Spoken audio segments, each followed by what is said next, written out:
Hello aspirants, welcome to the YouTube channel of Unacademy. My name is Asha Tiwari and I will be taking your class for the Indian Contract Act. तो जैसा कि आपको पता है ये second part है Indian contract act का, क्योंकि इससे पहले ऑलरेडी पार्ट 1 लिया जा चुका है जिसमें मैंने आपको इंपॉर्टेंट सेक्शंस तो मार्क कराए ही थे, साथ ही आपको मैंने जल्दी वो इंपॉर्टेंट सेक्शंस पढ़ाए भी थे। आज हम आते हैं इंडियन कॉन्ट्रैक्ट एक्ट के पीछे के भाग पे। पीछे के भाग का मतलब है जनरली वो पार्ट है जिसपे लोग ज़्यादा ध्यान नहीं देते, जिसको जनरली छोड़ दिया जाता है, बेचारा ऐसे ही पड़ा रहता है, तड़पता रहता है कि अरे कोई मुझे भी पढ़ लो, लेकिन इसको कोई नहीं पढ़ता, और पढ़ता भी है तो एकदम सरसरी निगाह से पढ़ता है, कुछ गिने चुनी चीज़ें पढ़ता है और निकल लेता है। तो आपको क्या करना है, आपको भी उतना ही करना है। आप अगर सोचेंगे कि इसमें पूरा पढ़ना है, नहीं, कोई ज़रूरत नहीं है। अगर प्रीलिम्स व्यू पॉइंट से बात करें तो प्रीलिम्स के लिहाज से आपको कुछ इंपॉर्टेंट सेक्शंस हैं जो मैं हमेशा की तरह बता दे रही हूँ, वो पढ़ लीजिए। आपके इंडियन कॉन्ट्रैक्ट एक्ट के इंडेमनिटी, गारंटी, एजेंसी, इन सब चीज़ों में यही काम आने वाला है, इसके अलावा और कुछ नहीं। तो अगर बेर एक्ट खोल रखी है बहुत अच्छी चीज़ है, अगर नहीं खोल रखी है तो खोल लो, क्योंकि बताने जा रही हूँ मैं इंपॉर्टेंट सेक्शंस आपको यहाँ से। अब देखो 124 इंपॉर्टेंट है, 125 इंपॉर्टेंट है, 126 इंपॉर्टेंट है, 127 इंपॉर्टेंट है, 128 इंपॉर्टेंट है, 129 इंपॉर्टेंट है। अगर हम बात करें सेक्शन 124 से, तो 124 से लेकर 129 तक स्किप मत करो, पढ़ लो, कुछ जाएगा नहीं, कुछ पता ही चलेगा। इसके अलावा 134 और 135 पढ़ सकते हो यहाँ से, इंडेमनिटी और गारंटी के अगर हम टॉपिक्स की बात करें। फिर अगर आपको बहुत पढ़ने का मन है तो आप पढ़ सकते हैं इसका सेक्शन नंबर 137 क्रेडिटर्स फोरबेरेंस, नहीं 137 में पढ़ो, 138 पढ़ लो और 139 पढ़ लो। 138 139 अपने आप में इंपॉर्टेंट पढ़ जाते हैं। तो जब हम इंडेमनिटी गारंटी की बात करते हैं ना, तो इसके सेक्शंस इंपॉर्टेंट हैं। उसके बाद जो है आप आ जाओ co sureties liable to contribute equally, yes ये आपसे पूछा जाता है। फिर आ जाओ बेलमेंट पे। तो बेलमेंट पे अगेन शुरुआती सेक्शंस हमारे बिना स्किप किए आपको पढ़ने हैं, यानी कि 148, 149, 150, 151, 152 और 153। इसके बाद का बस पढ़ने के लिहाज से पढ़ लो, रटने के लिहाज से आपको इसमें कुछ नहीं रटना है। फिर बेलमेंट फॉर प्लेजेस में अगर आ जाओ तो again definition clause is important, pawner's right of retainer, pawnee's right of retainer is important. 174 पढ़ना चाहो तो पढ़ो, वरना छोड़ सकते हो। 178A देख लो, 176 देख लो, ठीक। इसके बाद आ जाओ एजेंसी पे। अगेन मैं वही बोलूंगी कि आपका सेक्शन 182 एजेंट और प्रिंसिपल जहाँ डिफाइन किए गए हैं ये पढ़ सकते हो। सब एजेंट पूछ लिया जाता है कि क्या होता है, when agent can not delegate, ये पढ़ने के लिए आप पढ़ सकते हो। इसके बाद आप आ जाओ रैटिफिकेशन में बी एक्सप्रेस्ड और में बी इम्प्लाइड, ठीक।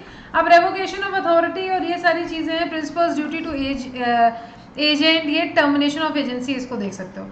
अब आप सोचोगे कि यार ये तो बहुत कम बताया है, ये बहुत कम इसलिए बताया है क्योंकि इतना ही पूछा जाता है, इससे ज़्यादा आपसे पूछा नहीं जाएगा, इससे ज़्यादा आपको पढ़ने की ज़रूरत नहीं है। मैं फिर से बोल रही हूँ प्रीलिम्स लिहाज से, मेंस के लिहाज से आपको पूरा समझना पड़ेगा, मेंस के लिहाज से मैं आपको छोड़ने का रिकमेंड नहीं करूँगी।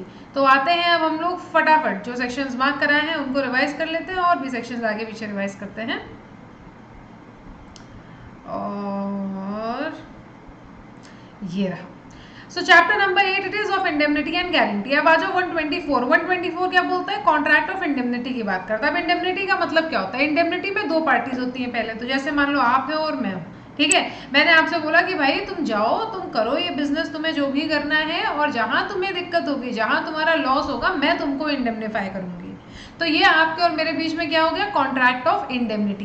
क्या हो गया, कॉन्ट्रैक्ट ऑफ इंडेमनिटी। तो एक व्यक्ति जब एक कॉन्ट्रैक्ट के थ्रू दूसरे व्यक्ति से कहता है कि मैं तुमको बचाऊंगा अगर तुमको कोई भी लॉस होता है, तो ये होता है कॉन्ट्रैक्ट ऑफ इंडेमनिटी। अब rights of indemnity holder when sued, ये 125 है। 125 बहुत इजी है, और ये कहता है कि इंडेमनिटी होल्डर के राइट कब सू किए जा सकते हैं। अब देखिए the promisee in a contract of indemnity acting within the scope of authorities entitled to recover from the promisor. अब भाई ऑब्वियस सी चीज है कि अगर मैं आपसे जो पैसे पे करूंगी किसी लिहाज में, वो किसी ना किसी कारणवश पे करूंगी, ठीक। अब देखो 124 और 126 को सीधे रिलेट कर देते हैं। 125 तो इजी इंग्लिश में पढ़ोगे, पढ़ने में समझ में आ जाएगा, तब भी ना समझ में आए तो पूछ लेना। 124 और 126 का मेन पर्पस क्या है। 124 दो पार्टीज की बात करता है कि आप हैं और मैं हूँ। 126 तीन पार्टीज के बारे में बात कर देता है, ठीक है। गारंटी, श्योरिटी, गारंटी के कॉन्ट्रैक्ट में श्योरिटी, प्रिंसिपल, डेटर और क्रेडिटर। कौन कौन? श्योरिटी, प्रिंसिपल, डेटर और क्रेडिटर। अब देखो, अब इसी में कॉन्ट्रैक्ट ऑफ गारंटी में जब तीन चीजें आ गई, यानी कि आप, मैं और तीसरा व्यक्ति, तो क्या हुआ कि मान लीजिए कि मैंने आपको कुछ पैसे दिए, ठीक, मैंने आपको कुछ पैसे दिए। जब कभी बैंक में जा गए हो कभी तो देखा होगा, या कभी कोई लोन लिया होगा तो एक व्यक्ति गारंटी लेता है, ठीक है, ज्यादा दूर का नहीं जाते हैं। श्योरिटी नाम आप लोगों ने बहुत बार सुना होगा जब हम लोग ये लॉस पढ़ते हैं। तो अब क्या होता है कि एक व्यक्ति होता है जो आपकी गारंटी लेता है कि इनकेस अगर ये नहीं भर पाए ये लोन, या इनकेस अगर इनसे नहीं हो पाया, तो मैं जो है प्रॉमिस करता हूं कि मैं जो है इनका ऋण चुकाऊंगा। और ऐसा होता भी है, अगर जो व्यक्ति जिसने प्रिंसिपल डेटर जो है वो नहीं सम पे कर पाता है तो फिर गारंटर जो है वो फंसता भी है। तो कॉन्ट्रैक्ट ऑफ गारंटी में 3 पार्टीज होती है, कॉन्ट्रैक्ट ऑफ इंडेमनिटी में 2 पार्टीज होती हैं। 126 कहता है कि कॉन्ट्रैक्ट ऑफ गारंटी का मतलब है it is a contract to perform the promise, discharge the liability of a third person in case of his default. The person who gives the guarantee is called the surety. जिसने guarantee दी है, जो guarantee ले रहा है वो surety है, जिसके लिए ले रहा है वो प्रिंसिपल डेटर है, और जिसने पैसे दिए हैं, यानी कि जो भी इंस्टीट्यूशन है जिससे आप लोन ले रहे हैं, जिसके पास आप जा रहे हैं, प्रिंसिपल डेटर गया है पैसे लेने, उसको हम बोलते हैं क्रेडिटर। अब ये गारंटी जो है ये ओरल भी हो सकती है और रिटर्न भी हो सकती है, दोनों फॉर्म में हो सकती है, ठीक। अब 127 क्या है? Consideration for guarantee. तो कंसिडरेशन फॉर गारंटी में लिखा है कि कुछ भी कहा गया, कुछ भी किया गया प्रिंसिपल डेटर के बेनिफिट के लिए, वो अपने आप में सफिशिएंट कंसिडरेशन है अगर श्योरिटी इसकी गारंटी लेता है तो। कुछ भी कहा गया यानी कि कोई प्रॉमिस भी हो सकती है, कुछ किया गया भी हो सकता है, जो प्रिंसिपल डेटर के लिए किया है इस श्योरिटी ने, वो अपने आप में एक कंसिडरेशन है। इसके बाद आप आ जाइए श्योरिटीज लायबिलिटी 128 कहता है कि श्योरिटी की लायबिलिटी को एक्सटेंसिव है प्रिंसिपल डेटर के साथ, unless it is provided by the contract. यानी कि श्योरिटी की लायबिलिटी आपसे, ये देखो 128 कैसे पूछा जाता है, ये पूछा जाता है the liability of surety is, और फिल इन द ब्लैंक्स आपको दे देंगे with that of the principal debtor. फिर लिखा होगा कॉन्करेंट, को एक्सटेंसिव, पैरेलल, ये पता नहीं क्या क्या ऑप्शंस आपको दे देते हैं। आपको सबसे सही ऑप्शन है को एक्सटेंसिव, यानी कि जितनी देर प्रिंसिपल डेटर की लायबिलिटी रहेगी उतनी ही देर श्योरिटी की लायबिलिटी रहेगी। मान लो कि प्रिंसिपल डेटर ने 20 रुपए लिए थे, उसने 20 रुपए चुका दिए, तो अब क्या अभी भी श्योरिटी की लायबिलिटी बनी रहेगी? नहीं। तो प्रिंसिपल डेटर की लायबिलिटी खत्म, श्योरिटी टाटा बाय बाय खत्म। अब आ जाओ 129 important section, index based question पूछा जाता है कि कंटिन्यूइंग गारंटी कहाँ दी हुई है। कंटिन्यूइंग गारंटी 129 में दी गई है। कंटिन्यूइंग गारंटी का मतलब क्या होता है? जनरली मान लो कि एक ट्रांजैक्शन हुआ, ठीक है, एक ट्रांजैक्शन हुआ कि आप गए, आपने एक जगह से कोई जो है उधार लिया, क्रेडिटर ने आपको दे दिया, आप प्रिंसिपल डेटर बन गए, मैं आई, मैं आपकी गारंटर बन गई, ये हुआ एक ट्रांजैक्शन। अब इससे ज्यादा ट्रांजैक्शन का मतलब है एक ये ट्रांजैक्शन, फिर कोई और ट्रांजैक्शन, फिर कोई और ट्रांजैक्शन, फिर कोई और ट्रांजैक्शन, तो सीरीज ऑफ ट्रांजैक्शन हो गया। और इस सीरीज ऑफ ट्रांजैक्शन में अगर मैं ही आपकी गारंटर बनी रही तो इस गारंटी को हम बोलते हैं कंटिन्यूइंग गारंटी। यानी कि हमारा आपका ट्रांजैक्शन एक ही नहीं था, कई ट्रांजैक्शंस तक सीमित था, और उसी में मेरी गारंटी जो है वो चलती गई कि हाँ ठीक है, मैं इसके लिए भी गारंटी लेती हूँ, इसके लिए भी गारंटी लेती हूँ, इसके लिए भी गारंटी लेती हूँ, इसके लिए भी गारंटी लेती हूँ, तो मैं आपकी कंटिन्यूइंग गारंटर बन गई। इसलिए 129 कंटिन्यूइंग गारंटी की बात करता है, बहुत ईजी है। जैसे कि मैंने बोला कि चलो ठीक है, ये तुमने यहाँ से ये काम उठाया है, अब यहाँ पे मैं तुम्हारी गारंटी बन गई, अगर ये काम पूरा नहीं हुआ तो मैं तुम्हें पे करूंगी। अब मान लो उसी सेम चीज के लिए उसने एक और व्यक्ति से उधार लिया है, अब उधर भी मैं गारंटर उसकी बन गई, तो ये कंटिन्यूइंग गारंटी है। अब आपके दिमाग में क्वेश्चन होगा जो मैं आपको एक्सप्लेन करती हूँ कि क्या इस कंटिन्यूइंग गारंटी को रिवोक कर सकते हैं? बिल्कुल कर सकते हैं। कंटिन्यूइंग गारंटी, जो गारंटर है यानी मैं, कभी भी जब मुझे लगे कि मुझे गारंटर नहीं बनना तो मैं जो है बता दूंगी कि भाई मेरे को गारंटर नहीं बनना और मैं इसको रिवोक कर दूंगी, ठीक। अब इसके बाद क्या होगा? अगर सोचो कि अगर आप गारंटर हट के चली गई तो देखो आगे 130 रिवोकेशन ऑफ कंटिन्यूइंग गारंटी। जब भी मुझे रिवोक करना होगा तो मैं किसको लिखूंगी? मैं सीधे क्रेडिटर को बताऊंगी, ठीक है। आप सोचोगे कि प्रिंसिपल डेटर को बताऊंगी, नहीं, क्रेडिटर को मैं एक नोटिस दूंगी, उस नोटिस में मैं लिखूंगी कि भाई इस महीने के बाद से मैं अपना गारंटर का पद त्यागती हूँ, मेरे को इनकी गारंटी नहीं बनना फॉर व्हाटसोएवर रीजंस। अब क्या होगा? इसके आगे की कथा सुनो। इसके आगे की कथा ये होगी कि जो क्रेडिटर है उसको ये नोटिस मिल गई कि मैं तो इनकी गारंटर अब नहीं रही, तो क्या क्रेडिटर बिना गारंटर के एक प्रिंसिपल डेटर के को देख पाएगा? नहीं, बुलाएगा, कहेगा आओ भाई तुम्हारे बारे में सूचना मिली है। जैसे ही जो हमारा प्रिंसिपल लेटर पहुंचेगा उसको ये नोटिस दी जाएगी और कहा जाएगा कि भाई आपके पास जो है इतना समय है, ठीक है, 1 महीना, आप जो है जाइए और एक नया गारंटर ढूंढ के लाइए। ठीक है, अब आप सोचोगे कि मैम ये नोटिस हमने क्रेडिटर को क्यों दी, ये नोटिस हमने प्रिंसिपल लेटर को क्यों नहीं दी? होंगे कुछ लोग होंगे जिनके दिमाग में क्वेश्चन आएगा। प्रिंसिपल लेटर को इसलिए नहीं दी मेरे लालू, क्योंकि प्रिंसिपल लेटर को अगर हम ये नोटिस दे देंगे, प्रिंसिपल लेटर क्रेडिटर को देगा कि नहीं, क्या भरोसा। और क्रेडिटर ही वो व्यक्ति होगा जो अगर प्रिंसिपल लेटर ने फॉल्ट की तो केस किसके खिलाफ लाएगा? गारंटर के खिलाफ। तो भाई हम किसी चीज़ को खत्म करेंगे तो जड़ से खत्म करेंगे ना। हम ऐसा तो है नहीं कि हमने प्रिंसिपल लेटर को दे दिया, प्रिंसिपल लेटर ने वो नोटिस कभी पहुंचा ही नहीं। क्रेडिटर खुश है कि मैं गारंटर हूँ, मैं खुश हूँ कि मैं गारंटर नहीं हूँ, प्रिंसिपल लेटर संभाल रहा है इधर से उधर। इसलिए नोटिस जो है वो क्रेडिटर को दी जाती है, ना कि प्रिंसिपल लेटर को। ठीक है, अब हाँ, अगर श्योरिटी की डेथ हो जाती है तो भी कंटिन्यूइंग गारंटी जो है वो रिवोक हो जाती है। अब liability of 2 persons primary liable not affected by arrangement between them, हाँ ये तो ठीक है। अच्छा हाँ, अब देखो और कुछ चीज़ें बता देती हूँ मैं आपको, जो आप लोग पढ़ोगे ना, जैसा कि मैंने बोला कि सिंपल है, आप पढ़ोगे आपको समझ में आता रहेगा, लेकिन मैं आपको इसके थोड़े और जो है जो चीज़ें हैं इससे रिलेटेड वो बता देती हूँ, जिससे कि जब आप पढ़ोगे तो आपको समझ आएगा कि मैं किस बारे में बात कर रही थी।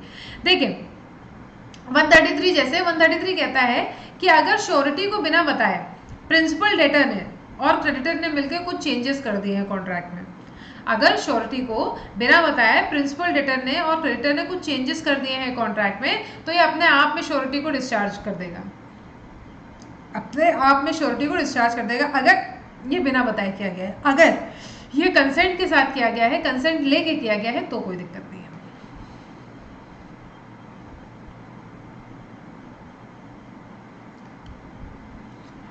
134 बात करता है discharge of surety by release और डिस्चार्ज ऑफ प्रिंसिपल डेटर। इसमें कहा गया है कि श्योरिटी जो है वो डिस्चार्ज है अगर प्रिंसिपल डेटर डिस्चार्ज हो। ऑब्वियसली चीज़, ये मैंने आपको एकदम शुरुआत में बता दिया था। अब हम लोग आते हैं सीधे 137 पे। 137 क्या कहते हैं? Creditor's forbearance to sue does not discharge surety. Mere forbearance on the part of creditor to sue the principal debtor or to enforce any other remedy against him does not, in absence of any provision in the guarantee to the contrary, discharge the surety। जैसे कि मान लो कि ए ने B से कुछ उधार लिया था, ठीक है, ए प्रिंसिपल डेटर, बी अपना क्रेडिटर। अब ए ने बी को पैसे नहीं दिए काफ़ी टाइम तक, तो बी तो सू करेगा ना ए को। तो इसका मतलब ये नहीं है कि मैं जो है अपनी श्योरिटीशिप से ख़त्म, ना, मैं वहीं बनी रहूँगी, मेरी लाइबिलिटी अभी डिस्चार्ज नहीं होगी, मैं अभी वहीं हूँ जब तक कि वही चीज़ मैं नोटिस ना दे दूँ और मैं हट ना जाऊँ। अब 138 इंपॉर्टेंट है, 138 इंडेक्स बेस्ड क्वेश्चन में पूछा जाता है, तो 138 पढ़ लो। रिलीज ऑफ वन को surety does not discharge others. Section 138 कहता है कि जहाँ पे कई सारी को श्योरिटीज़ हैं, जहाँ पे कई सारी को श्योरिटीज़ हैं, यानी एक से अधिक को श्योरिटीज़ हैं, बिल्कुल हो सकती हैं, तो एक का रिलीज होना बाकी सबको डिस्चार्ज नहीं करता है। जैसे कि याद करो, हम लोगों ने अभी एक सेक्शन पढ़ा था जॉइंट लायबिलिटी, याद आया? तो अगर एक को रिलीज कर दिया जा रहा था तो क्या बाकी सब रिलीज हो रहे थे? एक प्रॉमिसी को रिलीज करने से क्या बाकी सब हो रहे थे? नहीं हो रहे थे ना। वही चीज, सेम चीज 138 में कि where there are co sureties are release by the creditor of one of them does not discharge the others, neither does it free the surety so release from his responsibility to the other sureties.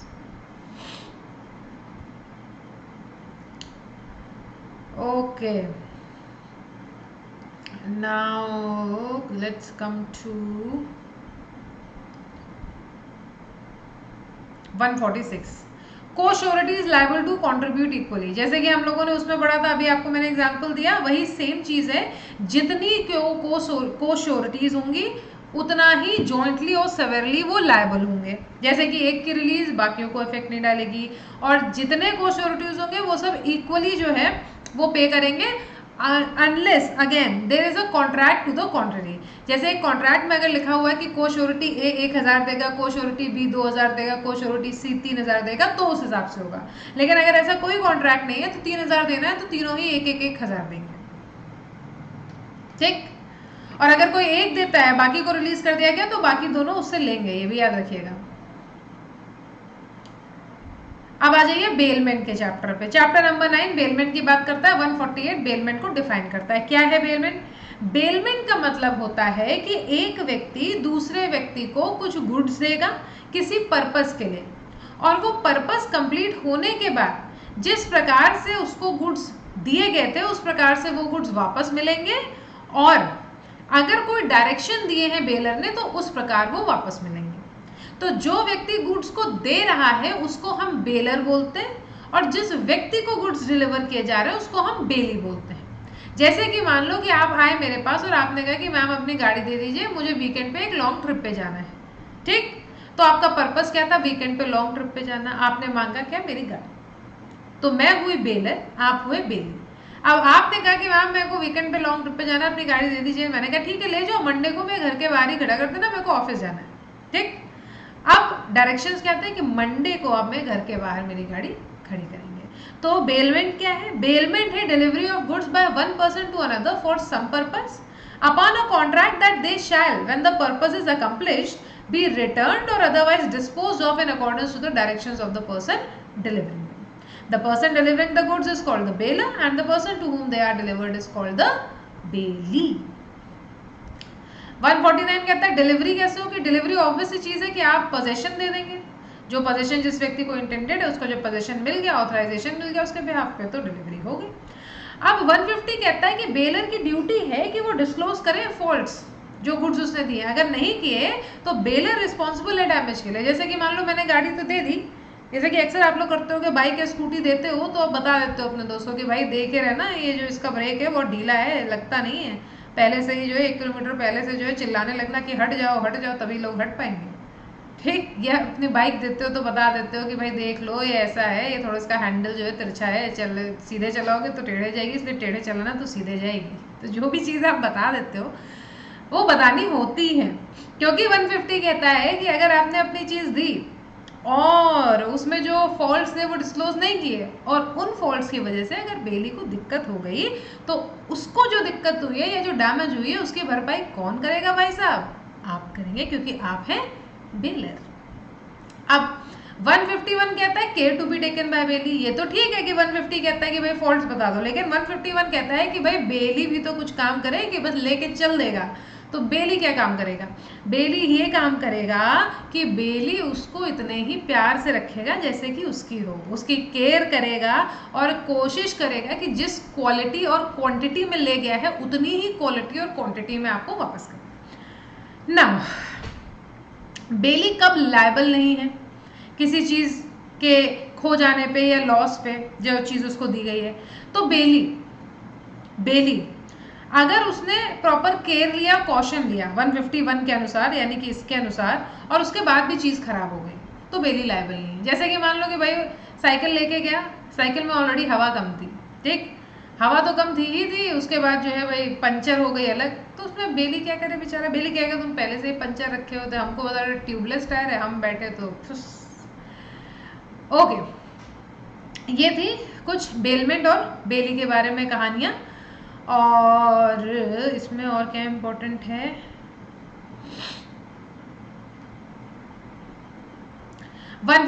Restoration of goods lent gratuitously. Section 159 कहता है कि अगर आपने gratuitous चीज़ दी, जैसे कि मान लो कि आप मेरे पास आए कि मैम मेरे को गाड़ी दे दो, मेरे को वीकेंड पे जाना है। मैंने भी सोचा कि यार वीकेंड पे अपने को तो कहीं जाना नहीं है, दे देते हैं गाड़ी।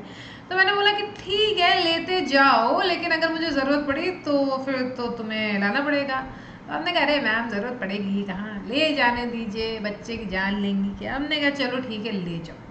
अब क्या हुआ कि मैंने दिया तो ग्रेटिशियसली कि चलो ठीक है ले जाओ, वापस दे देना। आप ले गए, मुझे अचानक से आ गया काम। आप बीच रास्ते में थे, आप पहुंचे भी नहीं थे और मैंने कहा कि भाई जल्दी जल्दी मेरे को गाड़ी वापस दे, मेरे को जाना है, बहुत इंपॉर्टेंट मीटिंग है, I can not miss it. ठीक, अब क्या हुआ? मूड तो खराब हुआ, तो बात की बात है, लेकिन उसके बाद आप गाड़ी लेके आए, आपका कुछ लॉस हुआ, समय गया, पेट्रोल लगा, जो भी हुआ, जो भी लॉस हुआ, उस लॉस की भरपाई किसको करनी है? हमको करनी है। तो रिस्टोरेशन ऑफ गुड्स लेंट ग्रेटिशियसली ये कहता है कि lender of a thing for use may at any time require it's return. Lender कौन थी? मैं किसी भी टाइम आपसे अपनी चीज को वापस करने को मांग सकती हूँ अगर वो ग्रेटिशियस था।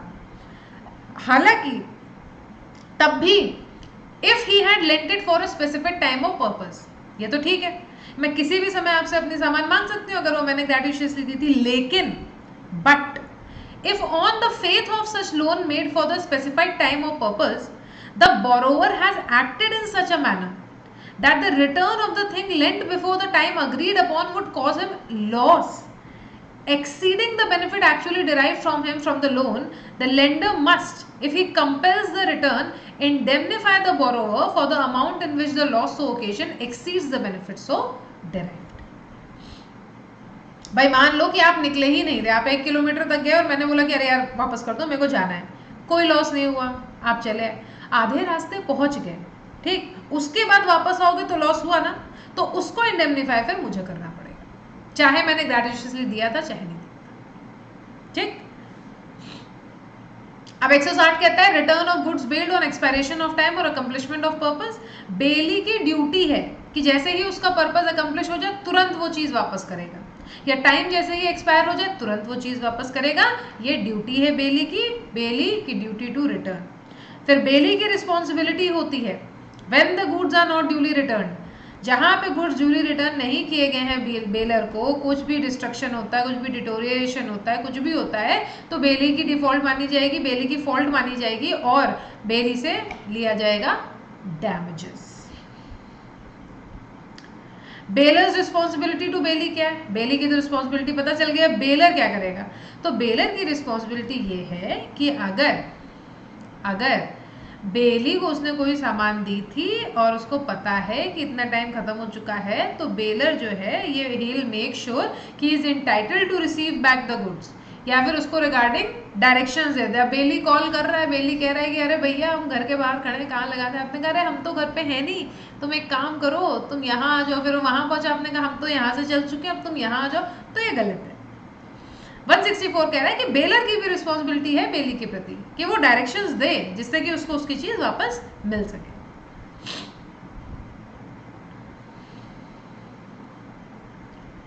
ओके 170 पे आ जाओ। Belly is particular Lian.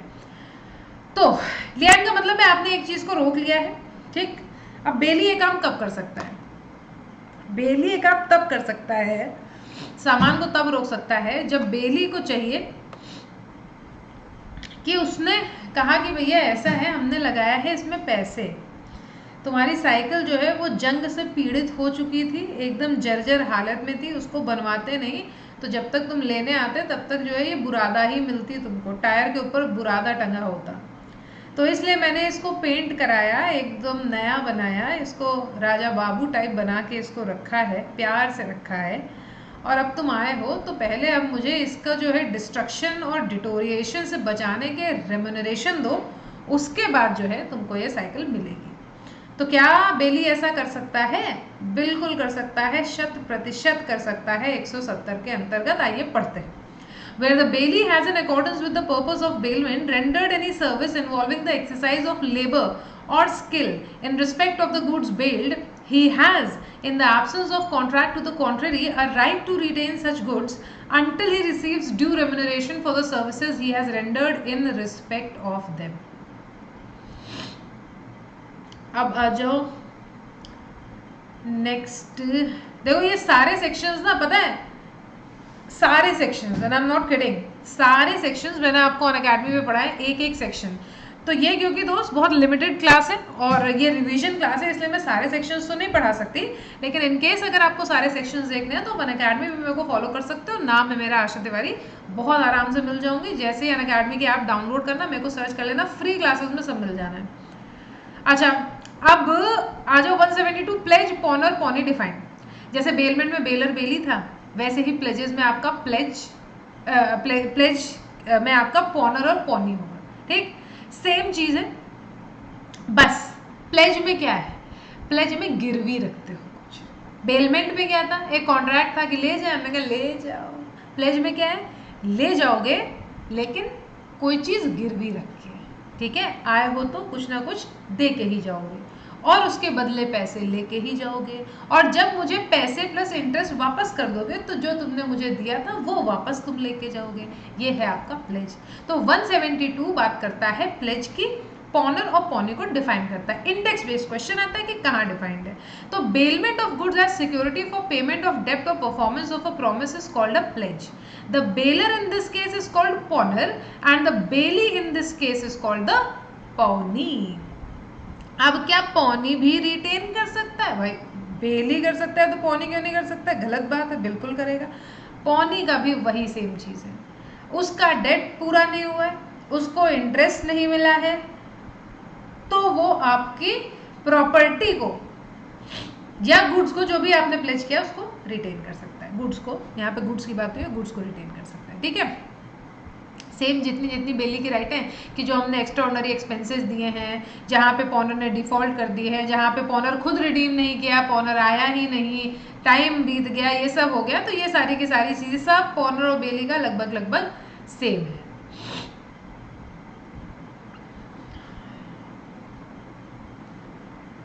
अब आ जाओ एजेंसी पे। एजेंसी की बात करें और एजेंट और प्रिंसिपल को डिफाइन ना करें दोस्तों, ये तो अच्छा नहीं होगा ना एजेंट और प्रिंसिपल के साथ। तो 182 बात करता है एजेंट और प्रिंसिपल की। एजेंट वो व्यक्ति होता है जो कि एम्प्लॉय किया जाता है कि वो किसी और व्यक्ति के लिए कोई काम करे, ठीक, और जिसको वो रिप्रेजेंट करता है होता है प्रिंसिपल। अब एजेंट की बात करें और LIC एजेंट याद है, ये भी पॉसिबल नहीं। तो अब LIC एजेंट हम बोलते हैं ना, तो LIC एजेंट क्या होता है? LIC एजेंट से मैं इसलिए बोल रही हूँ कि क्या एक एजेंट जो है वो डेलीगेट कर सकता है? बिल्कुल कर सकता है भाई। LIC के अगर आप एजेंट्स की बात करें तो कितने एजेंट होते हैं? जो LIC का मेन एजेंट होगा उसके अंतर्गत भी बहुत सारे एजेंट होंगे। तो क्या एजेंट डेलीगेट कर सकता है? बिल्कुल कर सकता है, लेकिन स्पेसिफिक कंडीशंस में, वो अभी बताऊंगी। तो 182 फिलहाल आपको ये बताता है कि एजेंट और प्रिंसिपल कौन। तो एजेंट वो व्यक्ति जो किसी और व्यक्ति के लिए काम करता है, डील करता है उसके लिए थर्ड पर्सन से, उसके बिहाफ पे। जिसके बिहाफ पे डील करता है वो होता है प्रिंसिपल, और जो डील करता है वो होता है एजेंट। ठीक, अब एजेंट को कौन एम्प्लॉय कर सकता है? एजेंट को एम्प्लॉय कर सकता है कोई भी व्यक्ति जो मेजर हो, जो साउंड माइंड का हो। एजेंट कौन बन सकता है? अगेन मेजर हो, साउंड माइंड का हो, और वो प्रिंसिपल के प्रति अपनी जिम्मेदारियों का निर्वहन कर सके। क्या एजेंसी बनाने के लिए कोई कंसिडरेशन जरूरी है? आंसर है नको, बिल्कुल नहीं। No consideration is necessary to create an agency. ठीक, अब आ जाओ तुम लोग। When agent cannot delegate, 190 कहता है एक एजेंट लॉफुली एम्प्लॉय नहीं कर सकता किसी और व्यक्ति को उस चीज को करने के लिए जिसका जिम्मा उसने लिया था। क्या कहा मैंने? एक एजेंट, जैसे कि मान लो आप प्रिंसिपल हो, मैं एजेंट हूं, मैंने कहा कि मैं एक्सपर्ट हूं, मुझे आता है, मैं ही करूंगा, तो अब मैं इस काम के लिए किसी और को एम्प्लॉय नहीं कर सकता। जहां मैंने ऐसी कोई लाइन नहीं बोली और मैंने बोला कि ठीक है आपका काम हो जाएगा, मैं किसी से करवाता हूं, बिल्कुल मैं किसी और को ले सकता हूं। ठीक, 190, an agent cannot lawfully employ another person to perform acts which he has expressly or impliedly undertaken to perform personally unless by the ordinary custom of trade a sub agent may, or from the nature of agency a sub agent must be employed। nature of agency जैसे मैंने अभी आपको LIC का example दिया था, भाई nature ही ऐसा है। क्या मान लो LIC अपना एक एजेंट रखेगी, वही जो है दुनिया भर मतलब अगर भारत की बात करें, वही पूरे भारत में जो है घूमेगा और समझाएगा कि LIC की पॉलिसी क्या है? कहाँ पॉसिबल हो पाएगा? तो नेचर ऑफ एजेंसी ही ऐसा है कि रखना ही पड़ेगा, do not have any other option. इसी बात पे आ जाओ, 191 पे भावुक कर दिया है तुम लोगों ने। 191 बात करता है सब एजेंट की। सब एजेंट कौन होता है, नाम से ही पता चलता है, ठीक है। सब एजेंट का मतलब है एक व्यक्ति जो ओरिजिनल एजेंट के नीचे काम करता है, यानी कि ओरिजिनल एजेंट के द्वारा रखा गया एक और व्यक्ति जो उसके नीचे यानी कि उसके द्वारा उसके लिए काम करेगा, on behalf of him, is a सब एजेंट। अब इसमें क्वेश्चन ये बनता है कि मान लो कि अगर सब एजेंट गलती करता है तो जो प्रिंसिपल है वो सब एजेंट को डांटेगा या एजेंट को डांटेगा? बताओ बताओ, टेल टेल। एजेंट को बोलेगा, बिल्कुल एजेंट को बोलेगा, सब एजेंट को नहीं बोलेगा, सब एजेंट को नहीं बोलेगा। प्रिंसिपल, तुम ज़्यादा दूर मत जाओ, स्कूल में सब लोग थे, ठीक है। प्रिंसिपल मैम होती थी, प्रिंसिपल मैम होती थी, एक वाइस प्रिंसिपल मैम होती थी, वाइस प्रिंसिपल मैम के नीचे सारी टीचर्स होती थी। तो प्रिंसिपल मैम को जब हौकना होता था टीचर्स को, तो वो किसको बुला के हौकती थी? Call the vice principal ma'am. फिर वाइस प्रिंसिपल मैम का मूड खराब होता था तो सारी टीचरों को बराबर बराबर प्रसाद देती थी, ठीक। यही सेम चीज़ है, गलती करी टीचर ने लेकिन हौका कौन गया?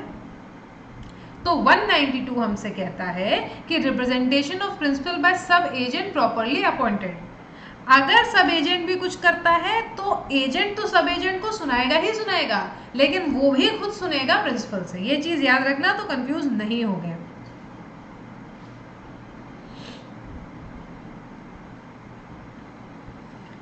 अच्छा, अब रैटिफिकेशन पे आ जाओ। Effect of ratification, where acts are done by one person on behalf of another but without his knowledge और authority, he may elect to ratify or disown such acts. If he ratifies them, the same effects will follow as if they had been performed by his authorities. जहाँ पे एक व्यक्ति के द्वारा किसी और व्यक्ति के लिए कुछ काम किया गया है लेकिन उस व्यक्ति की अथॉरिटी के बिना।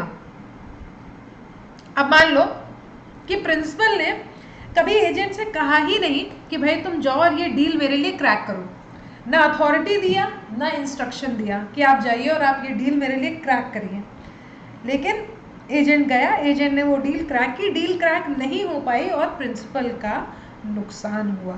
तो अब प्रिंसिपल क्या कर सकता है? अब प्रिंसिपल क्या कर सकता है? दो चीज़ें, या तो इलेक्ट करेगा कि हाँ ठीक है मैंने ही बोला था और कोई बात नहीं, हो जाता है, अगली बार से नहीं होगा। अगर उसने ऐसा किया यानी कि उसने रैटिफाई कर लिया कि मेरा ही आदमी था, मैंने ही भेजा था, जबकि उसने नहीं भेजा था। दूसरा, डिसोन कर देगा कि नहीं मैंने तो नहीं भेजा था, इनकी गलती है, ये जाने, इनका काम जाने। ये दो चीज़ें हैं इफेक्ट ऑफ रैटिफिकेशन। जहाँ उसने रैटिफाई कर लिया, जहाँ उसने कहा कि हाँ चलो ठीक है हो जाता है, बोला था मैंने, नहीं हो पाया तो नहीं हो पाया, जैसे ही ये लाइन बोली, जैसे ही उसने इस चीज़ को एक्सेप्ट कर लिया कि मेरा बंदा था वो गया था, तो वहाँ पे ये माना जाएगा कि उसी के अथॉरिटी के अंतर्गत यानी कि प्रिंसिपल की अथॉरिटी के अंतर्गत इस एजेंट ने काम किया है, ठीक। अब रैटिफिकेशन कैसे हो सकता है? रैटिफिकेशन एक्सप्रेसली भी हो सकता है, इम्प्लाइडली भी हो सकता है और कंडक्ट के द्वारा भी हो सकता है। अब 201 पे आ जाओ, टर्मिनेशन ऑफ एजेंसी। सेक्शन 201 जो है वो बात करता है टर्मिनेशन ऑफ एजेंसी की, और सेक्शन 201 हमसे कहता है कि एक एजेंसी जो है वो टर्मिनेट की जा सकती है प्रिंसिपल के द्वारा अपनी अथॉरिटी को रिवोक करके, यानी कि वो कहते हैं कि भाई आज से जो है ख़त्म, जो था यहीं तक था, और वो कहते हैं कि भाई ये सब खत्म, या अगर उसने अपना बिजनेस खत्म कर दिया है, एजेंसी कंप्लीट हो गई है, या प्रिंसिपल या एजेंट दोनों में से किसी की डेथ हो गई है, या दोनों में से कोई अनसाउंड माइंड का हो गया है, या अगर प्रिंसिपल जो है वो इंसॉल्वेंट एडजुडिकेट कर दिया गया है, तो भी एजेंसी जो है टर्मिनेट हो जाती है। तो ये पूछा जाता है आपसे section 201, an agency is terminated by the principal revoking his authority और by the agent renouncing his business of the agency और by the business of the agency being completed or by either the principal or agent dying or becoming of unsound mind or by the principal being adjudicated and insolvent under the provisions of any act for the time being in force for the relief of insolvent debtors.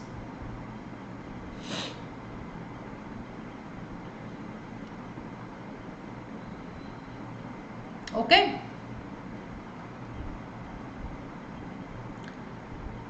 Okay. अब agent की duty क्या है principal के लिए?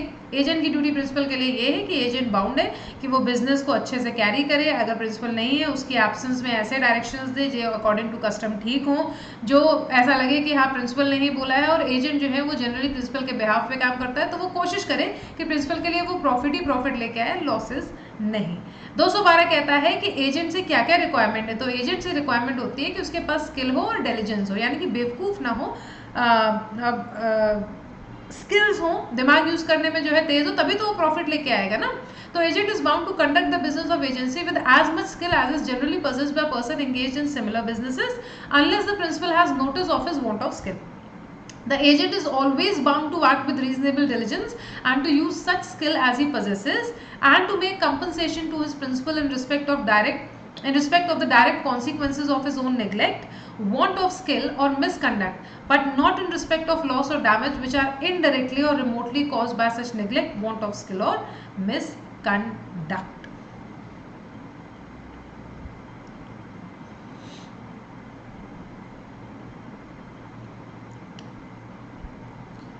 Agents duty to give the sums received, ये तो ठीक है। Okay, agent to be indemnified against the consequences, ठीक है, ये भी इजी है, तुम लोग को समझ में आ जाएगा when you will study. Okay, I think main sections हमने ज़्यादातर कवर कर लिए हैं।